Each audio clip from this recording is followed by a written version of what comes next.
Halo Hunters, jumpa lagi nih dengan Henry.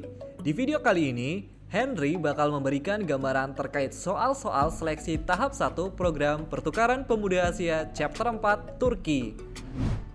Karena berdasarkan permintaan Hunters, banyak nih yang belum memahami seperti apa sih gambaran soal-soalnya. Makanya, di sini Henry mau menjelaskan dan memberikan contoh soalnya ke kalian semua.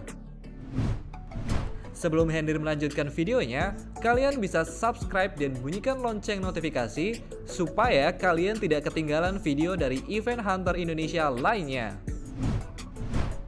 Dalam seleksi tahap 1 ini, akan ada tes tertulis yang nantinya dilakukan secara daring atau online. Ada total 155 soal yang harus kalian selesaikan dalam waktu 90 menit. Untuk kategori soalnya, terdiri dari 5 kategori. Pertama, pendidikan di Indonesia dan Turki. Ini terdiri dari sistem pendidikan di Indonesia dan sistem pendidikan di Turki. Yang kedua, kebudayaan Indonesia dan Turki, meliputi kebudayaan di Indonesia dan kebudayaan di Turki. Yang ketiga, pendidikan dan kebudayaan internasional. Tentu saja, ini meliputi pendidikan dan kebudayaan internasional. Yang keempat, psikotes. Psikotes ini meliputi kemampuan verbal berupa sinonim, antonim, hubungan perbandingan, kemampuan logika berupa pernyataan kesimpulan, dan kemampuan numerik. 5. Ada tes kepribadian. Tes kepribadian ini meliputi menjelaskan tentang identitas dan menjelaskan tentang prestasi. Nah, langsung saja yuk kita bahas soal-soalnya. Soal dengan kategori pendidikan di Indonesia. Soal pertama, berapakah total jenjang pendidikan formal di Indonesia? Jawaban yang benar dari pertanyaan ini adalah B, 3. Dengan penjelasan, jenjang pendidikan menurut pasal 1 angka 8 Undang-Undang Nomor 20 Tahun 2003 tentang Sistem Pendidikan Nasional terbagi menjadi 3, yaitu pendidikan dasar, pendidikan menengah, dan pendidikan tinggi. Soal kedua, kurikulum pendidikan tinggi di Indonesia wajib memuat tentang pendidikan berikut ini, kecuali jawaban yang benar adalah A, dengan penjelasan sebagai berikut. Undang-Undang Nomor 20 Tahun 2003 tentang Sistem Pendidikan Nasional Pasal 37 menyebutkan kurikulum pendidikan tinggi wajib memuat A, pendidikan agama, B, pendidikan kewarganegaraan, dan C, bahasa. Soal dengan kategori pendidikan di Turki. Soal pertama, kebijakan sistem pendidikan di Turki bersifat.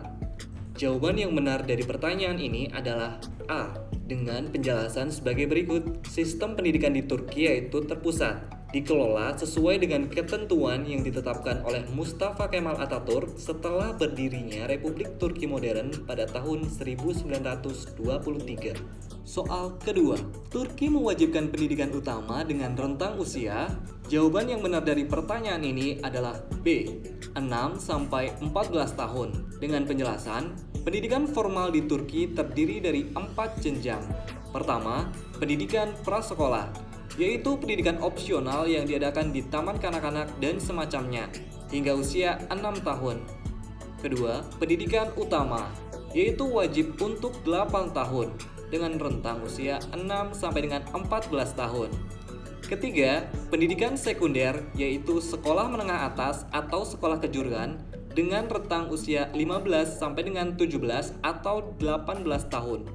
Keempat, pendidikan tinggi, yaitu mencakup semua lembaga pendidikan yang akan memberikan pendidikan pasca sekolah menengah.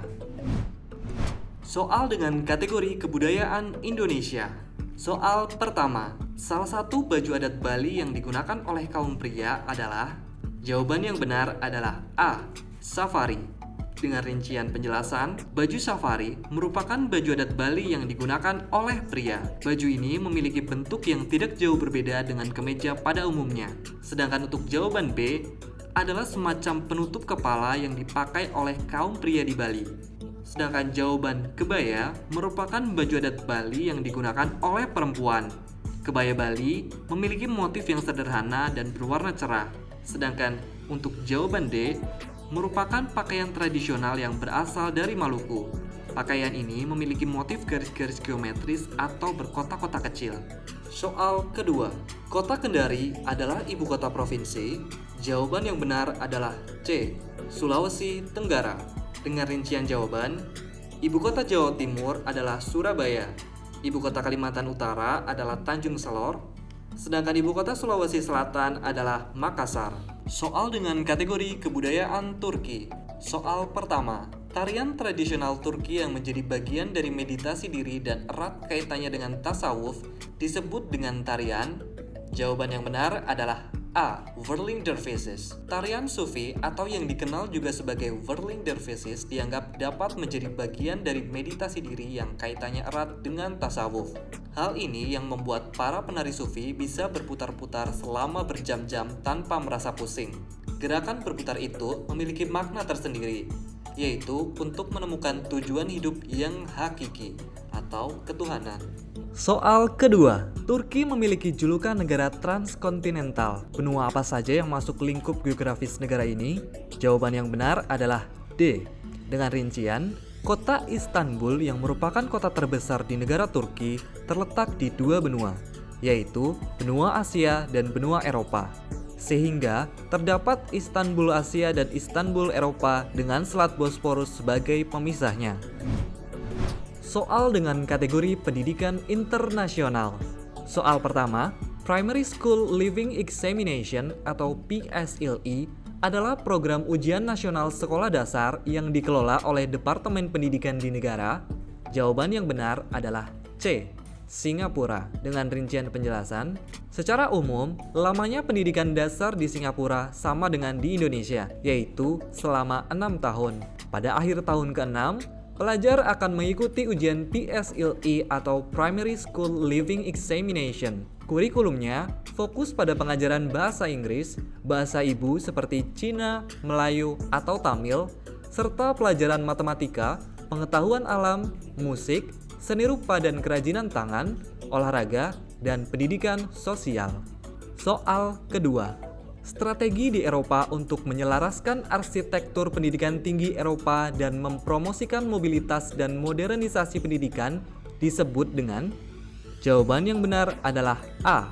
Dengan rincian penjelasan, proses Bologna pertama kali ditandatangani pada tahun 1999, bertujuan untuk memperluas akses ke pendidikan tinggi di seluruh Eropa dan memungkinkan pertukaran pendidikan antar negara, serta menjamin standar universal di seluruh lembaga pendidikan tinggi Eropa. Soal dengan kategori kebudayaan internasional. Soal pertama, Arc de Triomphe merupakan salah satu monumen terkenal dari kota. Jawaban yang benar adalah B. Arc de Triomphe atau Gapura Kemenangan merupakan salah satu monumen di kota Paris.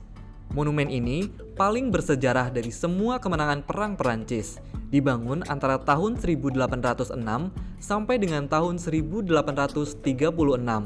Soal kedua, apa sebutan nama umum untuk rumah tradisional Jepang dan merupakan hunian untuk rakyat biasa? Jawaban yang benar adalah D. Minka.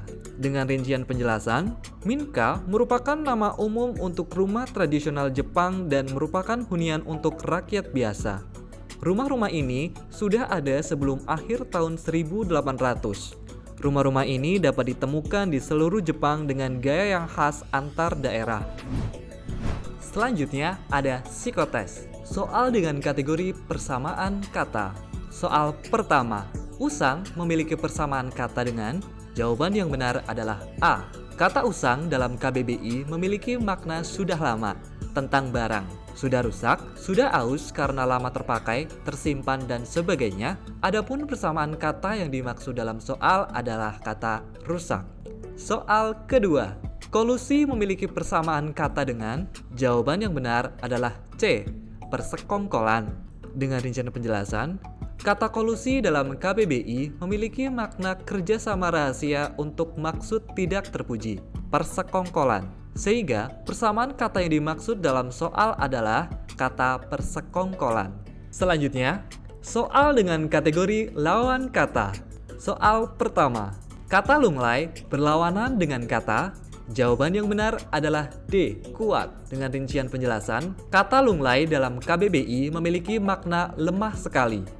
Adapun perlawanan kata yang dimaksud adalah kata kuat yang memiliki makna banyak tenaganya, gayanya atau dayanya, mampu mengangkat, mengangkut dan sebagainya dalam jumlah banyak. Soal kedua, kata aktif berlawanan dengan kata. Jawaban yang benar adalah A, pasif. Dengan rincian penjelasan, kata aktif dalam KBBI memiliki makna giat, bekerja atau berusaha, mampu beraksi dan bereaksi. Adapun perlawanan kata yang dimaksud adalah kata pasif yang memiliki makna bersifat menerima saja, tidak giat atau tidak aktif. Henry kasih tips dan trik soal sinonim dan antonim ya. Perbanyak perbendaharaan kata dengan memperbanyak membaca dan sering berlatih mengerjakan tes sinonim dan antonim. Berhati-hatilah dengan pilihan jawaban sebagai pengecoh. Soal dengan kategori hubungan perbandingan. Soal pertama, padi diperbandingkan dengan sawah, sedangkan udang diperbandingkan dengan titik-titik. Jawaban yang benar adalah B, tambak. Dengan rincian penjelasan, padi dibudidayakan di sawah, sedangkan udang dibudidayakan di tambak.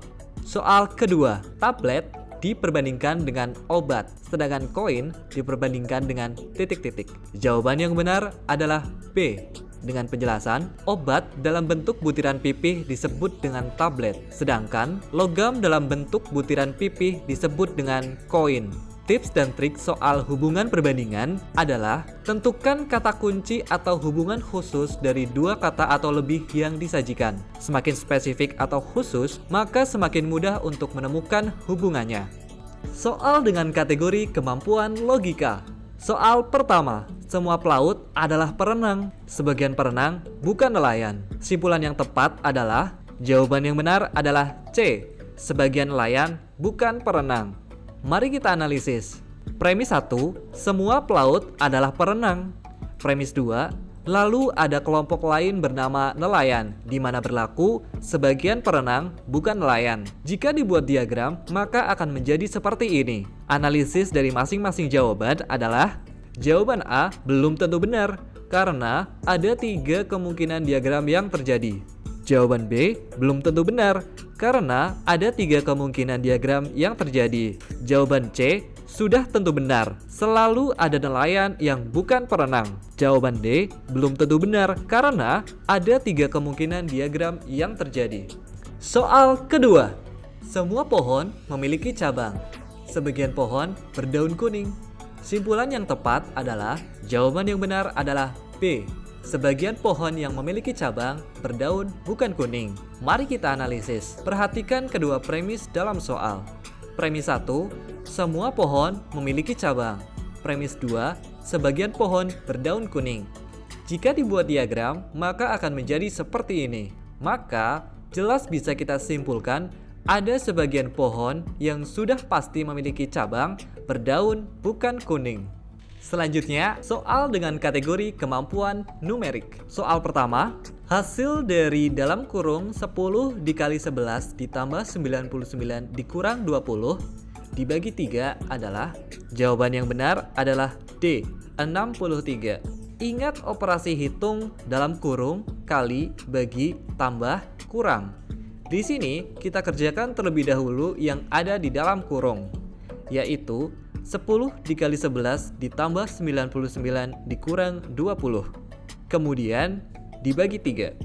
Sama dengan 110 ditambah 79. Kemudian dibagi 3.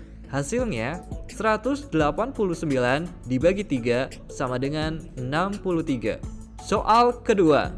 Jika 8 dikali 50 dibagi 20 ditambah 65 dikurang 95 sama dengan P, maka nilai P adalah, jawaban yang benar adalah D. Dengan penjelasan, ingat operasi hitung dalam kurung, kali, bagi, tambah, dan kurang. Di sini kita kerjakan terlebih dahulu yang ada di dalam kurung, yaitu 8 dikali 50 dibagi 20. Kemudian ditambahkan dengan 65 dikurang 9 sama dengan 20 dikurang 30 sama dengan minus 10.